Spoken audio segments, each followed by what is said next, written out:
Bienvenue à notre conférence débat où nous voulons parler purement du salut, à 100% le salut, où nous allons débattre du statut qu'on appelle la nouvelle créature.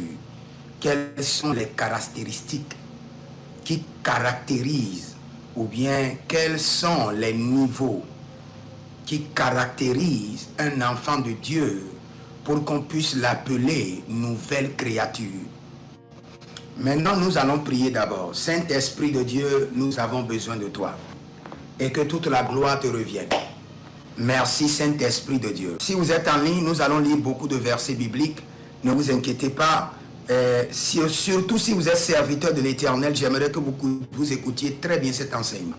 Cela vous aidera beaucoup à comprendre les types d'enfants de Dieu que vous avez dans votre église, comment les nourrir, comment les faire grandir, comment prendre soin d'eux et à corriger l'erreur qui a été enseignée sur des années. Le fait de croire que chaque enfant de Dieu est une nouvelle créature, a déjà le statut complet de nouvelle créature.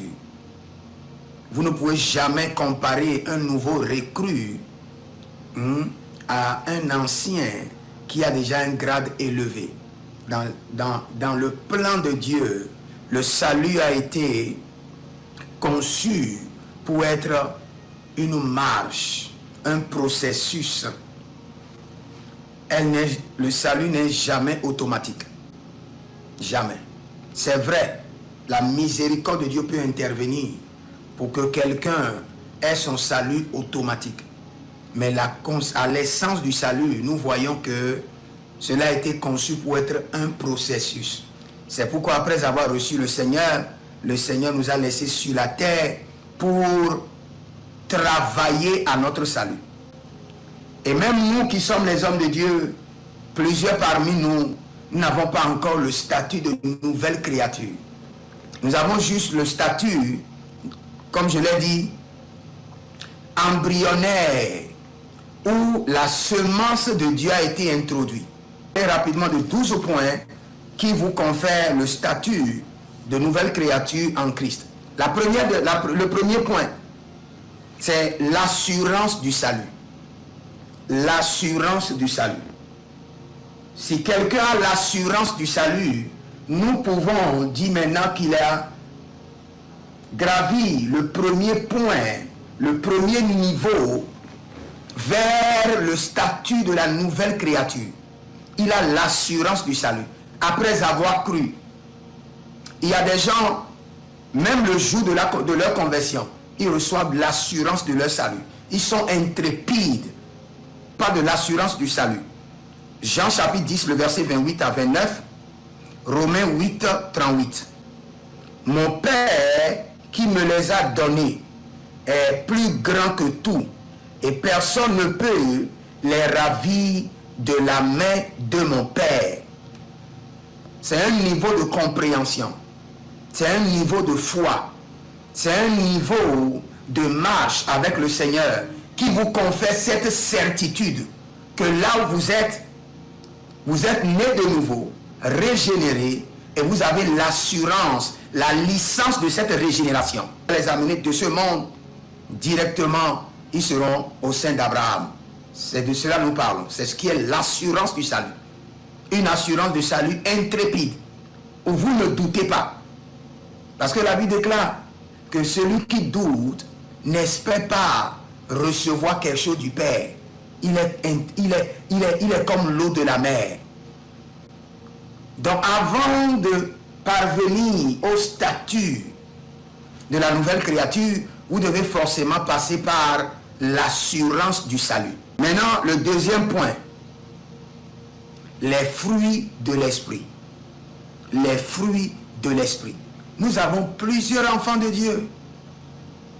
Ils n'ont pas encore cédé leur cœur à l'esprit. De la nouvelle créature, c'est les fruits de l'esprit. Et après les fruits de l'esprit, les armes du chrétien. Les armes du chrétien. Et dans les armes du chrétien, nous avons Éphésiens chapitre 6, verset 11 et du verset 11 au verset 18, que vous connaissez tous, 2 Corinthiens chapitre 10, le verset 4. Non, l'assurance du salut vient de quoi? De la foi et de la parole.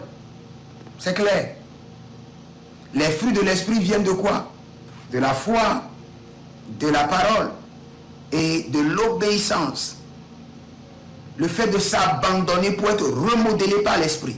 Du salut, les armes du chrétien viennent par quoi? Toujours par la foi, par la parole, par l'obéissance, par la connaissance des armes. Et non seulement par la connaissance. Tu connais ces armes et tu les appliques. Tu les installes dans ta vie. Pour que quelqu'un puisse dire qu'il a le statut complet de la nouvelle créature en Christ Jésus. 1. L'assurance du salut. 2. Les fruits de l'esprit. 3. Les armes du chrétien. Et 4. La joie dans les épreuves de la croix. La joie dans les épreuves de la croix. J'aimerais que nous lisions ce verset par rapport à ça. Jacques 1. Jacques 1. Marila sinamaro breke sakabarotiada. Le livre de Jacques chapitre 1, le verset 2, explicable au milieu des épreuves. Ça fait partie des caractéristiques de la marche avec le Seigneur. C'est une obligation. Quand vous voyez quelqu'un à l'église, quand il a un petit problème, il s'affole, il n'a pas encore le statut complet de nouvelle créature. Non. Maintenant, après ça, il y a la manifestation de l'appel. La manifestation. Vous êtes appelé pour quelque chose. Et il doit y avoir de manifestation. Selon Romains chapitre 9, Romains chapitre 8, le verset 19, où le Seigneur parle de la manifestation des fils de Dieu. On doit avoir une différence. Ça, nous avons la connaissance du royaume de Dieu sans ignorer les ruses du diable. Le 7e point, la connaissance. Un enfant de Dieu doit être un homme de connaissance. Il doit comprendre le royaume dans lequel il est. Tu viens d'être enregistré dans un royaume. Comment fonctionne le royaume? Tu lis la vie de Jésus. Matthieu, Marc, Luc, Jean. Tu verras le fonctionnement du royaume. Point, financer le salut des âmes. Un homme ne peut jamais dire qu'il est nouvelle créature et ne finance pas le salut, ne finance pas le mouvement de salut des âmes.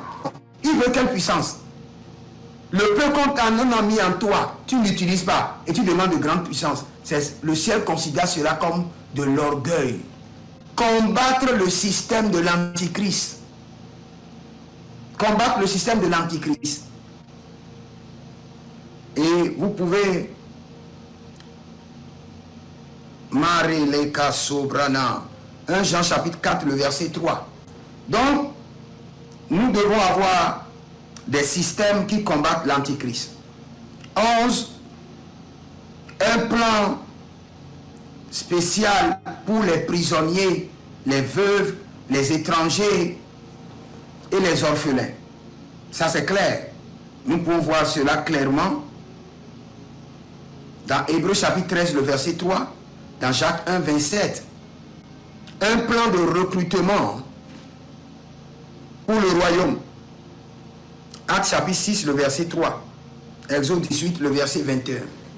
Donc, avant qu'un enfant de Dieu ou un serviteur de Dieu puisse nous dire qu'il est parvenu au statut complet de créature, de nouvelle créature en Christ Jésus, voici les 12 points que j'ai énumérés. L'assurance du salut, 1, 2, les fruits du Saint-Esprit, 3, les armes du chrétien, 4 plutôt, la joie dans les épreuves, 5, la manifestation de la destinée, 6, la manifestation des dons de l'esprit, 7, parvenir à la connaissance du royaume sans ignorer les ruses du diable, 8, financer le salut des âmes, 7, défendre l'église, défendre les frères, 10. Combattre contre le système de l'Antichrist. 11. Établir un plan pour les prisonniers, les veuves, les orphelins, les étrangers. 12. Établir un plan de recrutement pour Christ. Ok, que le Seigneur vous bénisse et que le Seigneur vous garde. Shalom à vous.